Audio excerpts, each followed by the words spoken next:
오늘 예배에 참석하신 모든 분들 환영하고 주님의 은혜가 넘치시기를 바랍니다. 영상으로 보시는 분들 한번 인사하겠습니다. 반갑습니다. 보고 계시죠? 감사합니다. 우리 말 중에 불같이 일어난다. 그 집이 불같이 일어났다. 그 말이 무슨 뜻인지 아시겠죠? 그 사업이 불같이 일어났다. 교회가 불같이 일어났다. 초대교회가 그랬습니다. 초대교회가 놀랍게 부흥하니까 그 부흥하는 교회를 보고 악한 사단이 위기를 느낀 거지요. 그래서 정치하는 사람들을 통해서 교권주의자들을 통해서 교회를 박해를 했습니다. 호사다마라는 말이 있어요. 좋은 일에 마가 낀다. 하나님의 은혜가 넘치는 곳에 또 악한 사단의 역사가 있기 마련입니다. 여러분, 지금도 여러 가지 어려운 상황이지만 분명한 것은 하나님의 은혜는 변함이 없음을 믿으시기를 바랍니다. 베드로가 이 베드로 전 후서를 기록할 때 바로 그것입니다. 많은 박해와 핍박과 어려움이 있는 성도들에게 이 어려움으로 인해서 우리가 망하는 것이 아니고 하나님은 여전히 살아계십니다. 하나님을 향한 산 소망을 가집시다. 이것이 베드로 전서 후서의 주제가 되겠습니다. 그래서 오늘 말씀의 제목은 산 소망이 넘치는 교회. 지금은 소망이 넘쳐야 할 때입니다. 로마 시대에 많은 교회가 박해를 받았어요. 그러나 결국은 로마 정부가 교회 앞에 무릎을 꿇었습니다. 하나님께서 일하고 계시는 것이고 역사적으로 많은 박해의 역사가 있지만 교회는 계속해서 성장했습니다. 교회는 하나님과 함께 반드시 승리하게 된다는 사실입니다. 하나님이 살아계시니 산 소망을 갖게 되시기를 바랍니다. 첫 번째로 생각할 것은 하나님을 소망하는 것이 능력입니다. 자, 베드로전서 1장입니다. 1장 3절 말씀에 한번 읽어봅니다. 여러분 앞에 화면에 나옵니다. 우리 주 예수 그리스도의 아버지 하나님을 찬송하리로다. 그의 많으신 긍휼대로 예수 그리스도를 죽은 자 가운데서 부활하게 하심으로 말미암아 우리를 거듭나게 하사 산 소망이 있게 하시며. 무슨 소망? 산 소망이 있게 하시며. 그러므로 박해가 있고 어려움이 있지만 우리는 여전히 하나님을 찬송할 일입니다. 여전히 감사하고 즐겁게 살아갈 일입니다. 왜 그렇습니까? 하나님의 많으신 긍휼 때문에 그래요. 긍휼이라는 말은 하나님이 사랑하신다는 말씀이죠. 하나님이 불쌍히 여기신다는 말씀. 그런데 많이 긍휼을 베푸신다. 그것 때문에 예수 그리스도를 십자가에서 죽게 하셨고 또 그 가운데서 부활하게 하셨고 우리가 그를 믿어 역시 똑같은 그 소망을 누리게 하시는 겁니다. 사랑하는 성도 여러분, 하나님이 우리를 사랑하시는 것은 불쌍히 여기시는 그 마음 때문입니다. 그래서 그것 때문에 예수님 안에서 우리는 하나님의 자녀가 됐습니다. 영원한 천국을 소유한 자가 되었습니다. 우리의 소망은 그 나라에 있습니다. 예수님이 부활하신 것처럼 우리도 부활, 영생, 복락, 영원한 승리를 누리게 될 것을 소망하게 되시기를 바랍니다. 우리는 하나님의 백성이에요. 그러므로 산 소망이라는 말은 그 소망은 죽은 소망이 아니다. 살아있다. 왜 그렇습니까? 하나님이 살아 계시기 때문입니다. 하나님이 살아 계시기 때문에 하나님 우리에게 주신 약속과 사랑은 언제나 우리에게 산 소망이 되는 것입니다. 보장된 소망이에요. 소망이 있는 사람은 언제나 미래를 바라보고 발돋움을 합니다. 소망이 없는 사람은 무기력하게 살아요. 소망이 있는 사람은 그 소망 때문에 앞날을 이끌어갈 수 있어요. 소망이 우리를 이끌어가는 것입니다. 잠언 13장 12절 말씀에 이렇게 말씀합니다. 소망이 더디 이루게 되면 그것이 마음을 상하게 하지요. 왜 그런가 절망하게도 되지만 그러나 소원이 이루어지는 것, 이것이 곧 뭐라 그랬습니까? 생명나무라. 소망은 하나님에 의해서 이루어지고 그 소망이 곧 생명나무라 그랬어요. 우리에게 생명을 주는 나무라. 하나님의 주시는 소망, 그것은 우리에게 생명의 능력이 되는 것입니다. 실존주의 철학자 사르트르라고 하는 분이 있어요. 우리 인생의 실존이 뭐냐? 당신은 당신 자체가 존귀하다. 자유를 누려라. 얼마나 사람들에게 도전이 되고 귀한 이야기입니까? 그런데 이 사람이 1980년도에 블란서 파리의 브루세 병원에서 폐수종으로 입원하고 죽어갑니다. 한 달 동안 병원에서 발악을 합니다. 소리를 지르고 사람들을 향해서 고함을 지르고 절규하고 죽음에 대한 그 불안을 그렇게 표현하고 그렇게 죽어갔다고 하는 거죠. 변명이 무엇인지 물어보지도 않아요. 너무나 두려웠어요. 그는 자유를 말하고 훌륭한 수필을 많이 썼지만 그의 인생에 산소망이 없었던 것입니다. 그런데 반면에 이런 사람이 있어요. 독일 나치의 그 악랄한 그 정치에 대해서 항거하다가 죽음을 맞이했던 독일 고백교회 신학자인 디트리트 본 헤퍼 목사님입니다. 감옥에 갇혔어요. 사형수입니다. 어느 날 간수가 조벅조벅 걸어오니까 오늘 내가 그날이 되었구나. 오늘 하나님 앞에 가는 날이 되었구나 이 생각을 했습니다. 벌떡 일어나서 감방에 있는 그 동료들에게 인사를 합니다. 여러분, 이제 나에게 죽음이 찾아왔습니다. 그러나 기억하십시오. 나의 죽음이 마지막이 아니고 시작입니다. 주님께서 나를 위해서 예비하신 그 아버지의 집에 거기서 만날 때까지 여러분 안녕히 계십시오. 마지막 인사를 하고 나가는데 얼마나 평화롭고 얼마나 기쁨이 넘치는지 그 표정을 사람들이 그렇게 기억했다는 것입니다. 왜 그렇습니까? 본 헤퍼에게는 돌아갈 고향이 있었습니다. 그에게는 산 소망이 있었습니다. 그 소망이 우리에게 동일하게 있음을 믿으시기 바랍니다. 매일매일 소망으로 살아야 돼요. 그리스도 안에 있는 사람은 산 소망을 가진 사람이에요. 시편 42편 5절에 내 영혼아 내가 어찌하여 낙심하며 어찌하여 내 속에서 불안해하는가. 너는 하나님께 소망을 두라. 누구에게 소망을 두라? 사람에게 소망을 두면 안 돼요. 그 사람을 믿었는데 안 돼요. 재물에 소망을 둬도 안 돼요. 날아갑니다. 하나님께 소망을 두라. 그가 나타나 도우심으로 말미암아 내가 여전히 찬송하리로다. 시편 39편 7절 말씀에도 주여 이제 내가 무엇을 바라리요 나의 소망은 주께 있나이다. 또 시편 18편 1절 말씀에 나의 힘이신 여호와여 내가 주를 사랑하나이다.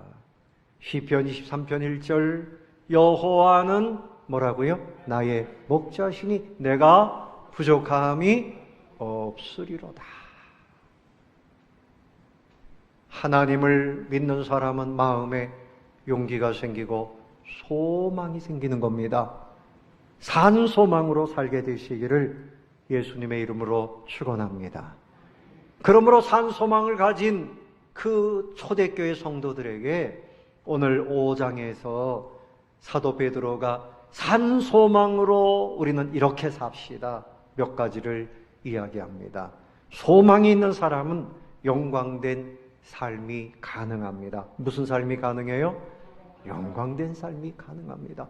소망이 없는 사람은 절망하고 슬퍼하고 낙심하고 비겁하게 살고 죄악과 타협하고 이렇게 살지만 소망이 있는 사람은 하나님 앞에서 영광된 삶을 살 수 있는 것입니다.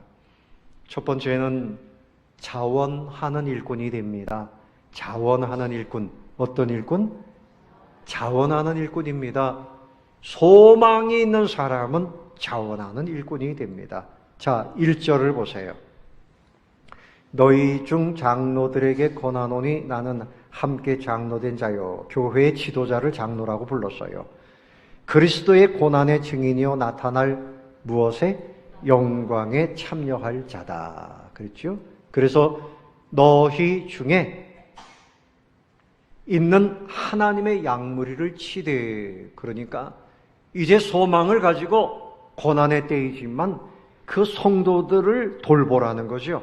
부득이함으로 하지 말고 어쩔 수 없이 하지 말고 오직 하나님의 뜻을 따라 어떻게?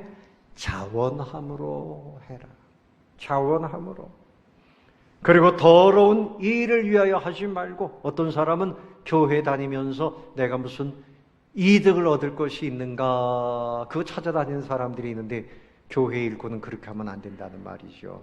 오직 즐거운 뜻으로 하며 맡기운 자들에게 주장하는 자세를 하지 말고 오직 양무리에 뭐가 되라? 뭐가 되라고요? 본이 되라.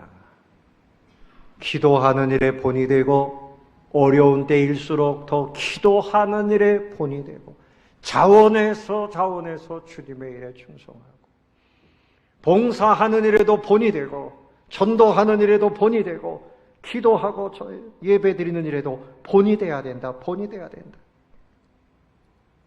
소망이 있는 사람은 한말로 표현하면 자원하는 일꾼이 됩니다. 그래서 그렇게 열심히 일하는 이유는 아니 저 권사님은 저렇게 안 하는데 내가 왜 이렇게 해야 합니까? 사람을 보면 못해요. 하나님께 소망을 둬야 하나님께서 우리에게 주실 그 면류관을 바라보면서 일하는 거죠. 4절을 봅시다. 그리하면 목자장이 나타나실 때에 시들지 아니하는 뭡니까? 영광의 관을 얻으리라. 하나님으로부터 받을 칭찬과 하나님이 주실 상급, 그 영광의 면류관을 바라보고 다른 사람은 어떻게 하든지 말든지.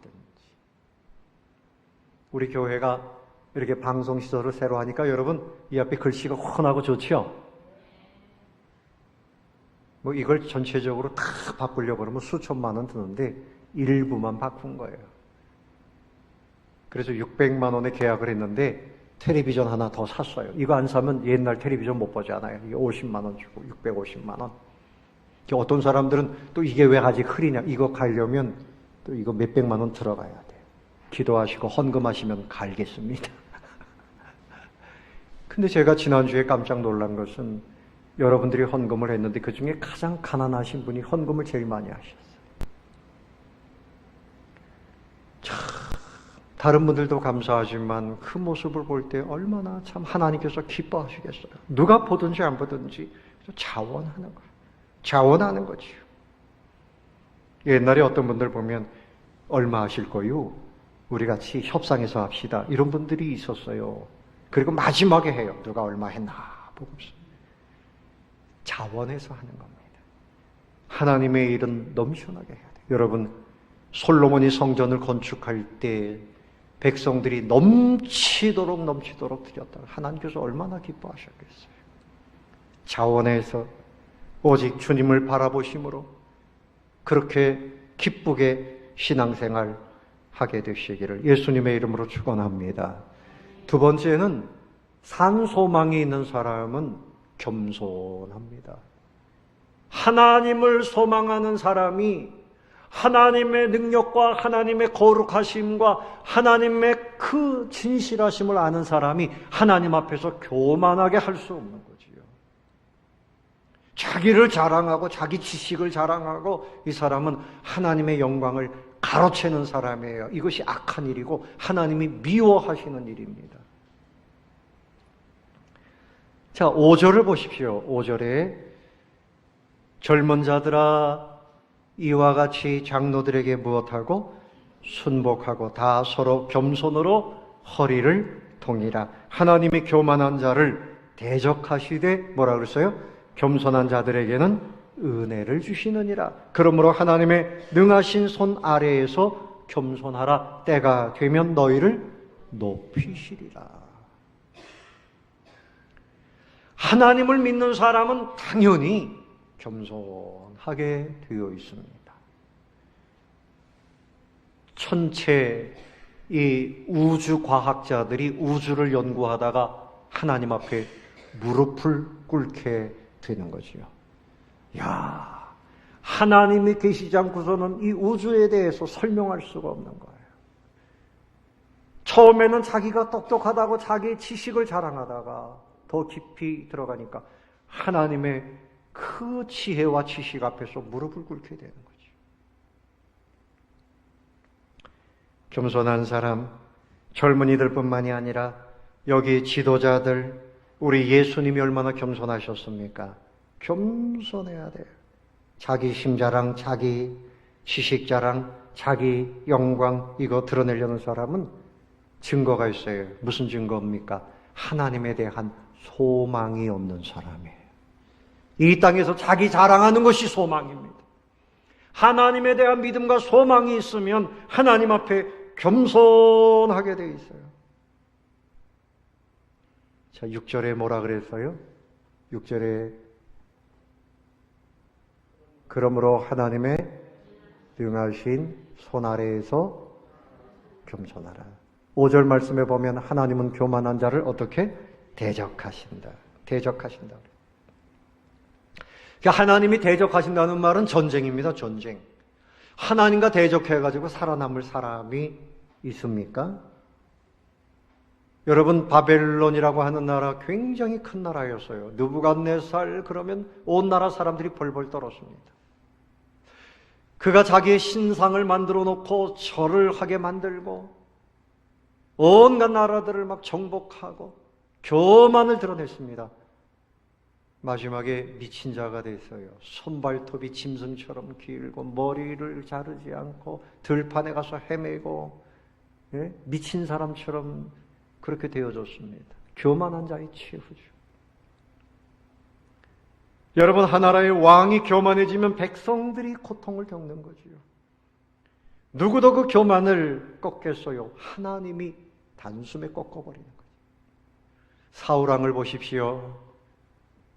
하나님께서 아말렉을 다 진멸하라 그랬는데 그 왕도 살려주고 아가강을 살려주고 살진 소나 양이나 죽이지 않고 하나님의 말씀에 불순종했어요.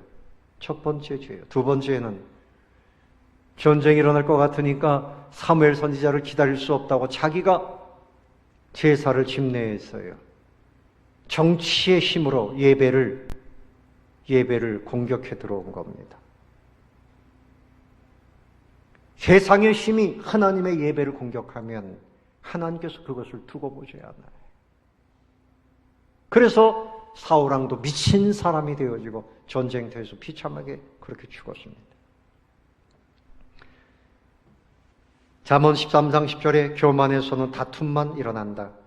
잠언 15장 25절에 여호와는 교만한 자의 집을 허신다. 누가 허신다고요? 하나님께서 헐어버리십니다. 잠언 16장 5절 물은 마음이 교만한 자를 여호와께서 미워하시나니 피차 손을 잡을지라도 벌을 면하지 못하리라. 18절에 교만은 패망의 선봉이요 거만한 마음은 넘어짐의 앞잡이니라. 하나님을 믿는 사람은 하나님 앞에 겸손해지는 것이 당연합니다. 어려움이 있을수록 산 소망을 하나님께 품고 겸손해지라는 것입니다. 겸손해지기 위해서 기도하시기를 바랍니다. 내 안에 교만을 버려야 됩니다. 교만하면 아무것도 지킬 수가 없어요. 겸손한 사람이 가장 존귀한 것을 지킬 수가 있어요. 무디 선생님이 이렇게 말했습니다. 믿음이 최대의 것을 얻습니다. 사랑이 최대의 역사를 이룹니다. 겸손은 가장 많은 것을 보존할 수 있습니다. 겸손해야 됩니다. 존 드라이든이라고 하는 분은 이런 말을 했어요. 가장 향기로운 향수는 가장 작은 병에 담겨 있다. 여러분, 향수병이 이만하면 여러분 사겠어요? 네, 저거 가짜다. 그렇게 생각할 겁니다. 일리가 있는 말이죠. 하나님은 겸손한 사람과 함께 하신다 그랬습니다. 하나님께서는 겸손한 사람에게 은혜를 베푸신다 그랬습니다. 그리고 오늘 말씀에도 때가 되면 높이시리라 그랬어요.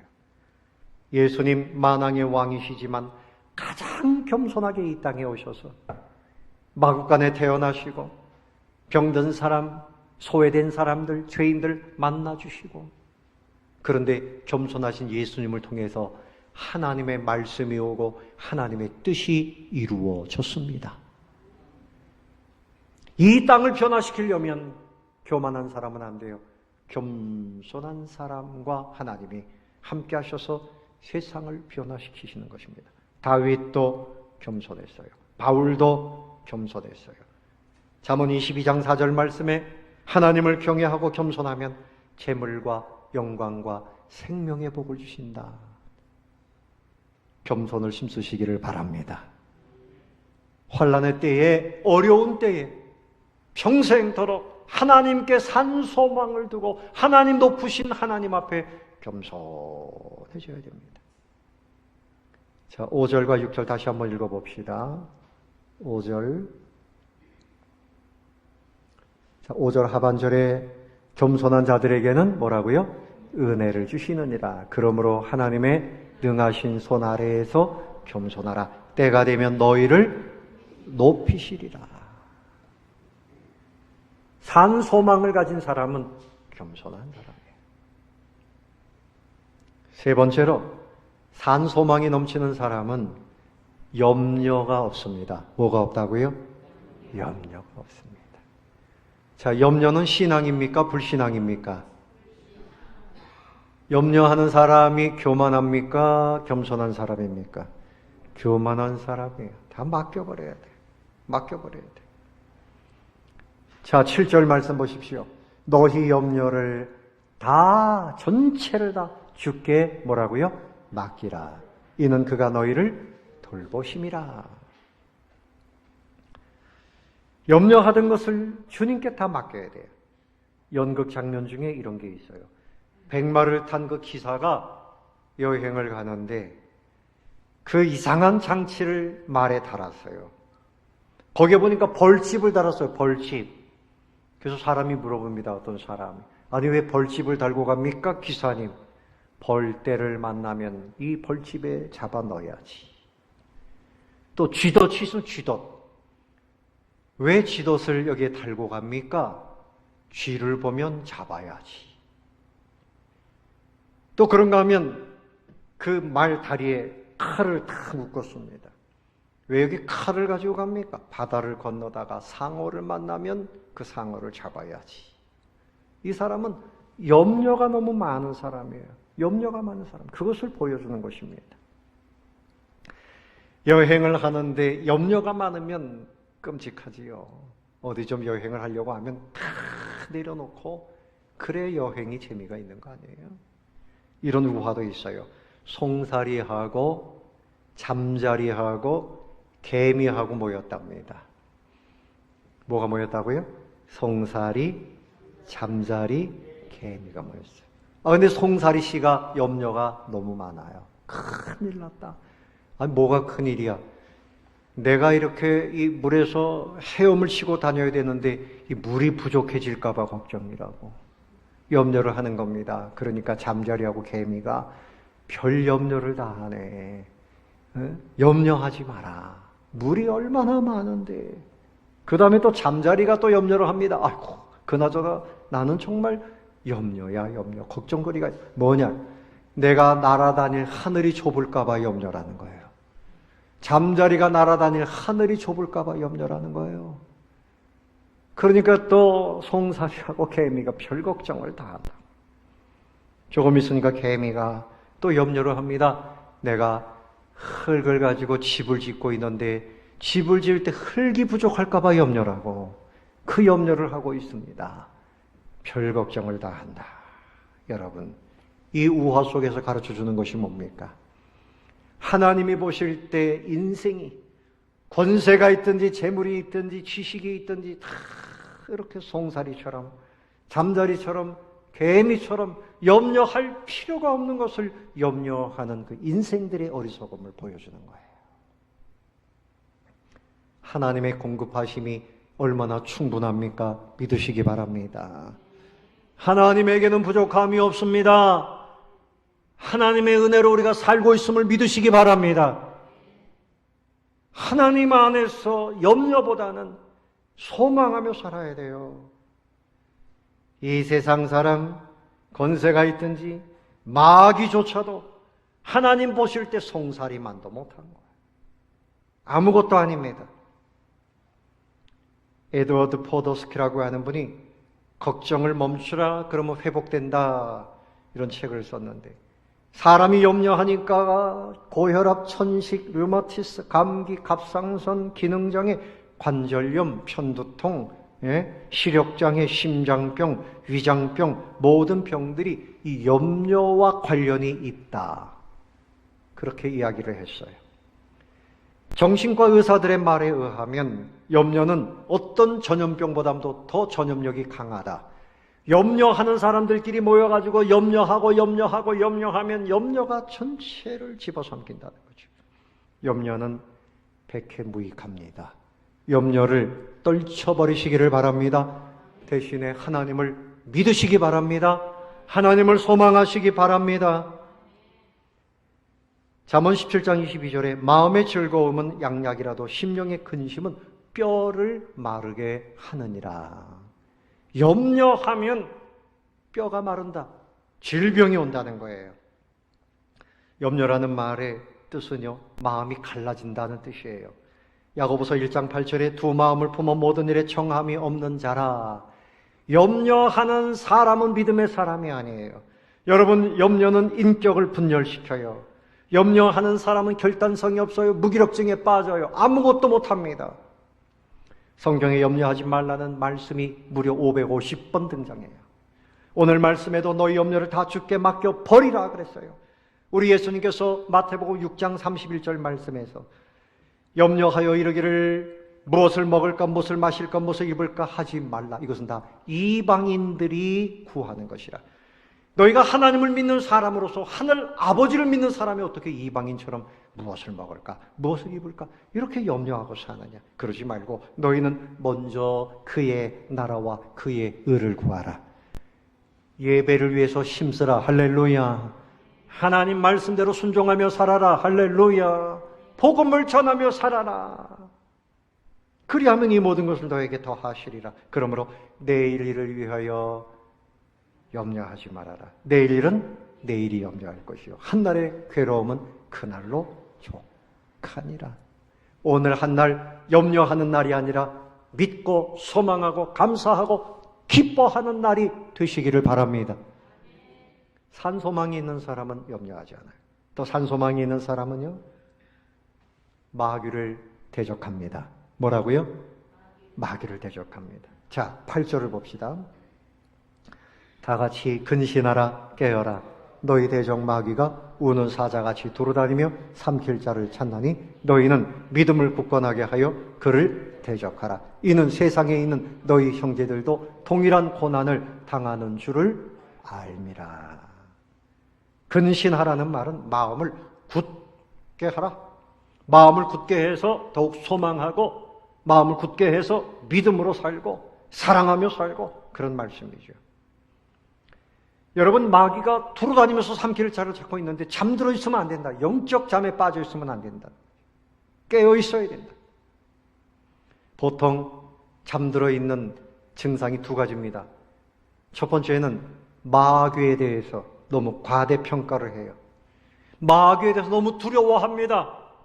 마귀가 두려워서 두려움 때문에 전도도 못하고 두려움 때문에 믿음을 지키지 못하고 그 두려움 때문에 주님께 충성하지 못하게 돼요. 마귀 때문에. 마귀를 너무 두려워해서. 과대평가하는 것. 이게 오류입니다. 반대로 두 번째는 이 마귀가 얼마나 지혜롭게 간교하게 우리 예수 믿는 사람들을 회방하고 교회, 이 사회를 망가뜨리는 데에 대해서 과소평가하는 사람들이 있어요. 관심이 없어요. 그럴 리가 있느냐. 하나님이 알아서 해주신다. 이렇게 잠들어 있는 사람들이 있어요. 여러분, 마귀는 교활합니다. 마귀는 능숙합니다. 끊임없이 싸움을 걸어옵니다. 우리가 잠들어 있는 그 시간에도 마귀는 일하고 있어요. 정치, 경제, 교육, 문화, 가정, 모든 것을 통틀어서 마귀가 다 망가뜨리고 있어요. 눈을 떠서 봐야 됩니다. 지혜롭게 보시기를 바랍니다. 앉아서 당하면 안 되잖아요. 어떻게 해야 됩니까? 대적하라 그랬어요. 대적하라. 무엇하라? 대적하라. 누구를 대적하라? 마귀를 대적하라. 그 방법은 믿음을 굳게 하여 그랬어요. 믿음을 굳게 해야지 마귀를 대적하는 거죠. 내 믿음을 굳게 해야 됩니다. 하나님의 능력을 믿는 사람, 그 사람은 마귀를 대적해서 이길 수 있어요. 야고보서 4장 7절에 그런즉 너희는 하나님께 복종할지어다 마귀를 대적하라. 그리하면 너희를 피하리라. 하나님께 복종하고 그리고 마귀를 대적하라. 그러면 너희를 피하리라. 옛날에 있던 얘기입니다. 고대 쪽에 어느 동방의 목회자가 광야를 지나가는데 사탄이 시험했어요. 시험하는 방법이 뭔가 하면 사탄이 가브리엘 천사로 가장을 했습니다. 천사로 가장을 하고 나타났어요. 그리고 하는 말이 하나님이 나를 당신에게 보냈습니다. 이러고 왔어요. 이랬더니 이 목회자가 깜짝 놀라면서 그럴 리가 없습니다. 나는 허물이 많고 부족한 죄인인데 하나님이 나에게 가브리엘 천사를 보낼 리가 없습니다. 그런데 사단이 물러가면서 겸손한 자, 하나님을 믿는 자는 나도 어떻게 시험할 수가 없구나. 그리고 물러갔다는 거죠. 겸손한 마음, 하나님을 대적하는 이 사단을 이길 수 있어요. 겸손하게 하나님을 의지하는 사람, 하나님을 신앙하는 사람 이길 수 있어요. 여러분, 다윗을 보세요. 체구가 작은 소년이었는데 이스라엘 모든 병사들이 벌벌 떨고 꼼짝 못하고 있던 그 블레셋의 골리앗을 보고 하나님을 대적하는 골리앗을 보고 분개했습니다. 하나님을 사랑하는 그 마음을 가지고 그가 나섰습니다. 너는 칼과 창과 단창으로 나오지만 나는 만군의 하나님 여호와의 이름으로 나아간다. 물맷돌을 가지고 던져서 그의 이마를 깨뜨리고 그의 목을 베었습니다. 우리 안에 이 사단에 대한 두려움이 있어요. 세상 권세에 대한 두려움이 있어요. 여러분 두려워하지 마십시오. 하나님의 위대하심을 바라보시기를 바랍니다. 마귀는 여러 가지 방면에서 우리 예수 믿는 사람들, 교회를 공격하지만 우리는 그때 하나님을 소망하고 마귀를 대적해서 승리해야 할 줄로 믿습니다. 마지막으로 소망이 넘치는 성도는 역경을 극복합니다. 소망을 가지면 어떤 역경도 극복합니다.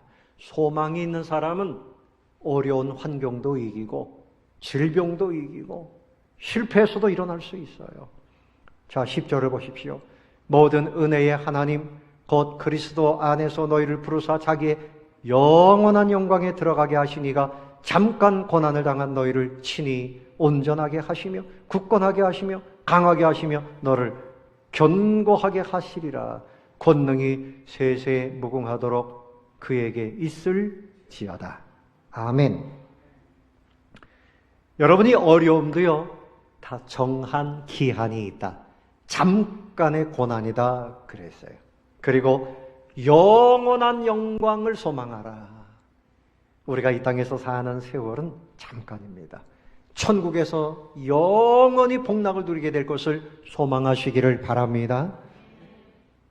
여러분이 이 땅에서 어떤 어려운 문제가 와도 그것도 정해진 기간이 있어요. 그리고 영원한 소망을 누리게 됩니다. 기독교 역사에 수없이 역경을 만났지만 결국은 하나님께서 다 지나가게 하셨습니다. 결국은 지나갑니다. 한번 해봅시다. 이것도 지나가리라. 이것 또한 지나가리라. 다 지나갑니다. 지나갑니다. 그리고 영원한 영광을 누리게 되는 것입니다. 그러므로 이때에 그 고난 앞에 무릎을 꿇으면 안 돼요. 타협하면 안 됩니다. 어떤 역경이 있다 할지라도 우리는 오직 하나님을 붙잡는 일에 승리자가 되시기를 바랍니다. 승리자가 되어야 됩니다. 로마서 8장 18절에 생각하건대 현재의 고난은 장차 우리에게 나타날 영광과 비교할 수 없도다. 역경의 밤은 지나가요. 곧 새벽이 오는 겁니다. 이사야 43장 2절 이하에 내가 물 가운데로 지날 때에 내가 너와 함께 할 것이라. 강을 건널 때에 물이 너를 침몰하지 못할 것이며 내가 물 가운데로 불 가운데로 지날 때 타지도 아니할 것이요 불꽃이 너를 사르지도 못하리니 대저 나는 여호와 내 하나님이요 그랬어요. 초대교회가 300년 동안 엄청난 박해를 받았습니다. 그런 중에도 교회는 계속 성장했습니다. 그리고 하나님께서 그 로마가 심하게 박해를 했지만 로마가 기독교 앞에 복음 앞에 무릎을 꿇었어요. 하나님께서 때가 되면 세상 정치, 세상 권세 어떤 것도 다 무릎을 꿇리시고 하나님의 능력을, 영광을 드러내신다는 사실을 믿으시기 바랍니다. 저 중국의 공산당들, 북한의 공산당들이 예수 믿는 사람들 교회를 박해하고 있지만 그러나 교회는 지금도 하나님의 손안에 있음을 믿으시기를 바랍니다. 그러므로 여러분 어떤 역경이 와도요 비겁해지면 안 돼요. 그때 하나님을 소망하고 역경을 극복하고 승리하는 성도님들이 되시기를 바랍니다. 말씀을 맺겠습니다. 하나님은 영원하십니다. 하나님의 능력은 부족함이 없습니다. 하나님을 믿으시기 바랍니다. 작은 어려움 때문에 마음이 움츠러들지 마세요. 이때 더욱 겸손해지고 이때 자원해서 헌신하시고 이때 하나님 앞에 더욱 성결해지시고 그 소망을 가진 자답게 믿음으로 그렇게 승리하며 사시는 우리 모든 성도님들 교회가 될 수 있기를 예수님의 이름으로 축원합니다.